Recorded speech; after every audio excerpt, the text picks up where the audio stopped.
contract that we have with TriMet speaks to the collaboration of safety from both sides, and it really is and should be all of our concerns, those who are riding, driving, supervising, to make sure that things are done safely and properly. There is a disconnect in the communication that's taking place from TriMet to the membership, to the union. And unfortunately, part of it is an investigation side of it. They really don't want to give out any information until they have it. But I think that's also a bit of a ploy that they don't have to put out the information. So, we do need to have a better process where we can identify, these people that are continually creating problems on the bus and excluding them to allow those of you who can ride the bus appropriately or the train and not create issues on it. And I think, although we're not going to get into great detail of the contracts and all the things that are going on, I do believe that because of the current state of those, it's heightened the sense of if there's something bad, we're going to print it 100 times, and if there's anything good or if there's some positive information, it's not going to hit the radar. And that's unfortunate. And we're still, as a union, struggling on getting that information out. We've got a lot of people that have some really great traits and do some volunteering and assist in many different areas as bus drivers and mechanics and train operators and our supervision that's in the union.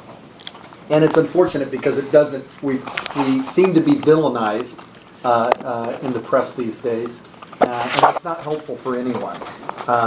So there is some heightened tension based on the things that are going on surrounding the contract, and that, unfortunately, you don't hear what's been happening behind the scenes. So just 10 seconds worth, you should know that there is an ongoing dialogue and has been behind the scenes concerning trying to settle this contract. So and the issue of the union coming forward saying we would and will make concessions under health insurance. You don't hear any of that. Now, I'm not going to get into all the specifics because we are going to an arbitration.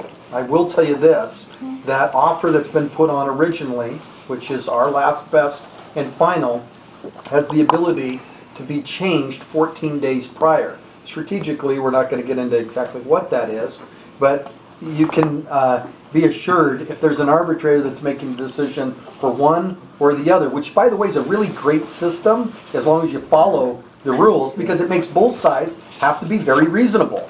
If we stood there and said, we want status quo on everything, and TriMet said we're not asking for anything more, the chances are the arbitrator would pick on that side.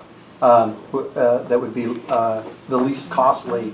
However, our local has taken, has a great, rich tradition of holding health insurance as a very important piece for our families. And we have taken less wages throughout the years in order to have those benefits. There's no secret that health insurance is expensive, and we need to figure out better ways to do that. It's unfortunate that although they heard me at these board meetings, and I just got a letter from their labor relations director saying, hey, we're going to have a wellness fair. The problem is they set it all up in a couple of minutes, threw the two providers together, and didn't engage the union to talk about all these other areas, alternative medicine, chiropractic, those things that can get a driver back into the seat. So I think we're making some ground, but it's a slow move. So yeah, go ahead.